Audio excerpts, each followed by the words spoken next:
Section 2. Erroneous conception by political economy of reproduction on a progressively increasing scale.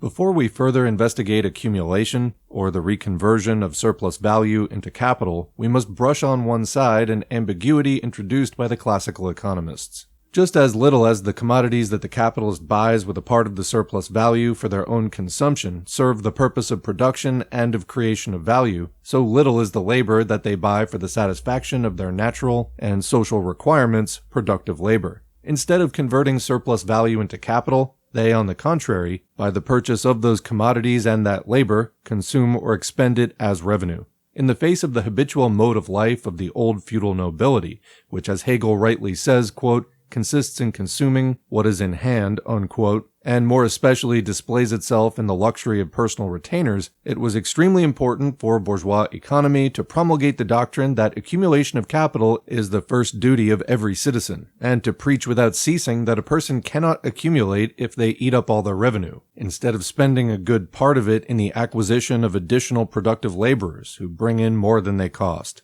On the other hand, the economists had to contend against the popular prejudice that confuses capitalist production with hoarding, and fancies that accumulated wealth is either wealth that is rescued from being destroyed in its existing form, i.e. from being consumed, or wealth that is withdrawn from circulation. Footnote on hoarding, quoting Malthus, no political economist of the present day can by saving mean mere hoarding, and beyond this contracted and insufficient proceeding, no use of the term, in reference to the national wealth, can well be imagined, but that which must arise from a different application of what is saved, founded upon a real distinction between the different kinds of labor maintained by it. Unquote, back to the main text. Exclusion of money from circulation would also exclude absolutely its self-expansion as capital, while accumulation of a hoard in the shape of commodities would be sheer tomfoolery. Footnote, thus for instance, Balzac, who so thoroughly studied every shade of avarice, represents the old usurer Gobseck as in his second childhood when he begins to heap up a hoard of commodities.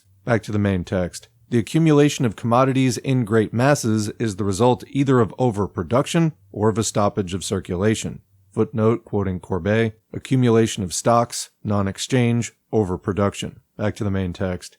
It is true that the popular mind is impressed by the sight, on the one hand, of the mass of goods that are stored up for gradual consumption by the rich, and on the other hand, by the formation of reserve stocks, the latter a phenomenon that is common to all modes of production, and on which we shall dwell for a moment when we come to analyze circulation. Footnote on the mass of goods stored up for gradual consumption by the rich. In this sense, Necker speaks of the, quote, objects of pomp and luxury of which accumulation has grown with time, and which the laws of property have brought into the hands of one class of society alone, unquote. Back to the main text. Classical economy is therefore quite right when it maintains that the consumption of surplus products by productive instead of by unproductive laborers is a characteristic feature of the process of accumulation. But at this point, the mistakes also begin. Adam Smith has made it the fashion to represent accumulation as nothing more than the consumption of surplus products by productive laborers, which amounts to saying that the capitalizing of surplus value consists in merely turning surplus value into labor power.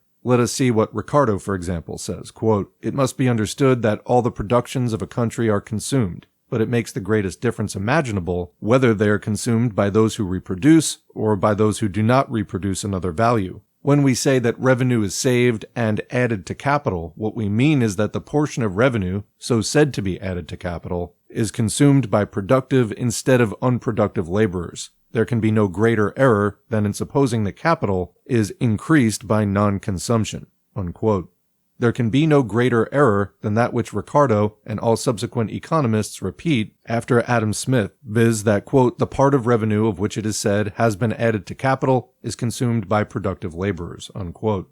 According to this, all surplus value that is changed into capital becomes variable capital. So far from this being the case, the surplus value, like the original capital, divides itself into constant capital and variable capital, into means of production and labor power. Labor power is the form under which variable capital exists during the process of production. In this process, the labor power is itself consumed by the capitalist, while the means of production are consumed by the labor power in the exercise of its function, labor. At the same time, the money paid for the purchase of the labor power is converted into necessaries that are consumed not by, quote, productive labor, but by the, quote, productive laborer. Adam Smith, by a fundamentally perverted analysis, arrives at the absurd conclusion that even though each individual capital is divided into a constant and a variable part, the capital of society resolves itself only into variable capital, i.e., is laid out exclusively in payment of wages. For instance, suppose a cloth manufacturer converts 2,000 pounds into capital. One portion they lay out in buying weavers, the other in woolen yarn, machinery, etc.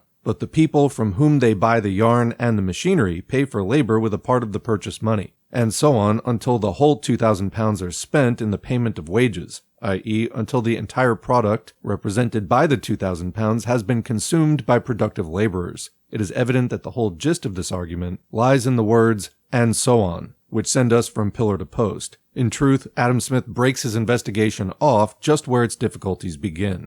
Footnote, in spite of his logic, John Stuart Mill never detects even such faulty analysis as this when made by his predecessors, an analysis which, even from the bourgeois standpoint of the science, cries out for rectification. In every case he registers with the dogmatism of a disciple the confusion of his master's thoughts. So here, quote, "The capital itself in the long run becomes entirely wages, and when replaced by the sale of produce becomes wages again," unquote, back to the main text. The annual process of reproduction is easily understood so long as we keep in view merely the sum total of the year's production. But every single component of this product must be brought into the market as a commodity, and there the difficulty begins. The movements of the individual capitals and of the personal revenues cross and intermingle and are lost in the general change of places, in the circulation of the wealth of society. This dazes the sight, and propounds very complicated problems for solution. In the third part of Book 2, I shall give the analysis of the real bearings of the facts. It is one of the great merits of the physiocrats that in their tableau économique they were the first to attempt to depict the annual production in the shape in which it is presented to us after passing through the process of circulation. Footnote, in his description of the process of reproduction and of accumulation, Adam Smith in many ways not only made no advance but even lost considerable ground compared with his predecessors, especially by the physiocrats. Connected with the illusion mentioned in the text is the really wonderful dogma left by him as an inheritance to political economy, the dogma that the price of commodities is made up of wages, profit, meaning interest, and rent, i.e. of wages and surplus value. Starting from this basis, Storch naively confesses, quote, "It is impossible to resolve the necessary price into its simplest elements," unquote. A fine science of economy this, which declares it impossible to resolve the price of a commodity into its simplest elements. This point will be further investigated in the 7th part of Book 3. Back to the main text. For the rest, it is a matter of course that political economy, acting in the interests of the capitalist class, has not failed to exploit the doctrine of Adam Smith, viz. That the whole of that part of the surplus product which is converted into capital is consumed by the working class.